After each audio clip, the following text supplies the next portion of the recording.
Welcome back.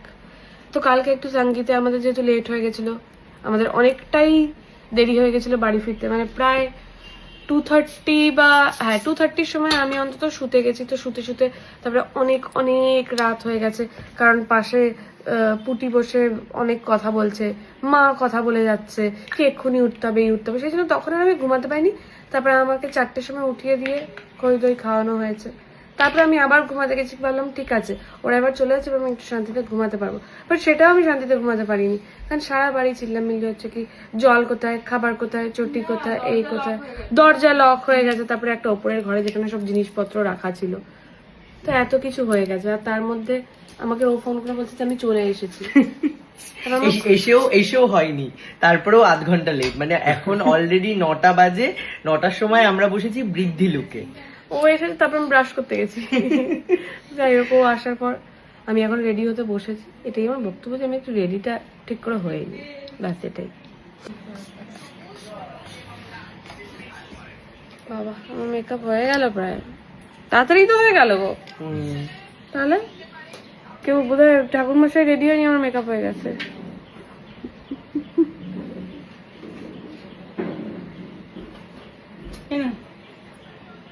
যাই হোক, আমার মেকআপ হয়ে বসে হয়ে গেছে।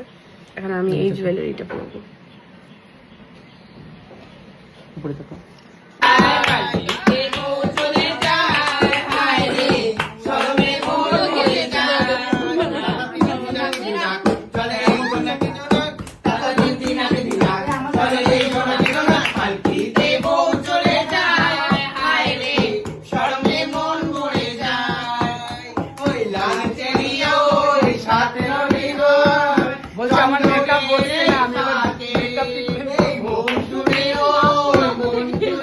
মাঝখানে অনেক কিছু হয়ে গেছে যেটা তোমরা দেখতে পেয়েছো, কিন্তু তারপরে আমি হচ্ছে একেবারে আমার বৃদ্ধির শাড়িতে সেজে নিয়েছি। এই শাড়িটা আমি আলাদা করে কিনেছি শান্তিপুরের প্রিয়া ফ্যাশন থেকে, আর এই পার্টটা আমি এই শাড়িটার উপরে বসিয়েছি। এটা হচ্ছে আমার কনসেপ্ট, আর ব্লাউজের হাতায় মন্ত্র লেখা আছে, খুব সুন্দর। এটা তোমার সাথে যত্নের বাড়িতে ইলেকট্রিসিটি ফিরে এসছে, সেজন্য এবার আমরা ভেবেছি কি আমরা হেয়ারটা একটু কার্ল করবো, তাই হেয়ার এখন কার্ল করা হবে। এইবার আমি একটুখানি, এবার আমার মুখে একটুখানি হাসি দেখতে পাচ্ছি না তো। আমি ভেবেছিলাম এরকম স্প্রে মারা চুল, এতদিন ধরে স্প্রে মারছে, এরকম একটা নোংরা হয়ে আছে চুলটা, এই চুলে এরকম আবার মানে লুকটা যাবে, কিন্তু না, বাড়িতে কারেন্ট চলে এসেছে। পরে হ্যাঁ পরে দাও। এবার আমার মনটা একটু বেটার লাগছে, বেটার লাগছে।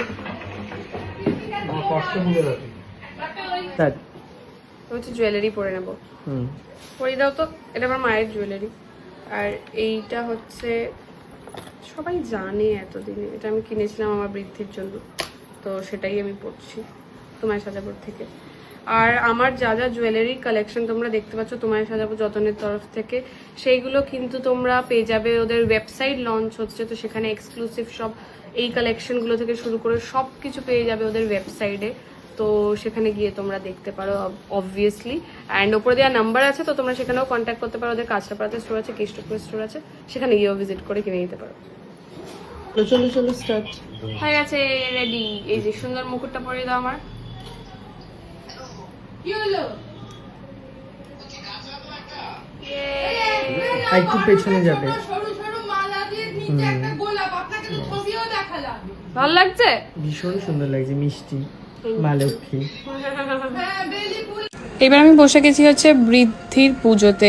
এই প্রসেসটা আমার মানে অনেকটাই নতুন রকম লাগলো, কারণ এরকম আমি কারোরই বৃদ্ধির পুজো আগে বসে দেখিনি, তো প্রথমবার নিজেরটাই দেখলাম আর কি। তো প্রসেসটা অনেকটা অন্যরকম, আর ফিলিংটাও ভীষণ ভীষণ ভালো।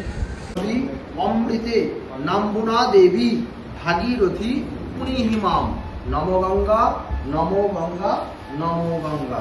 এটা মাথায় চিপে নম সদ্যপাতক সংহন্ত্রী সদ্য দুঃখ বিনাশিনী সুখদা মোক্ষদা গঙ্গা গঙ্গা।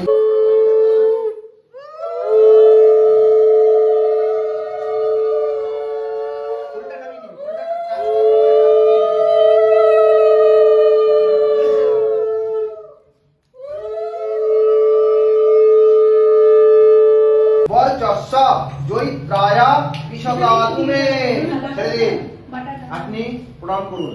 আপনি প্রণাম করুন, আপনি মাথায় আশীর্বাদ করুন দোয়া দিয়ে। হ্যাঁ। জীবনে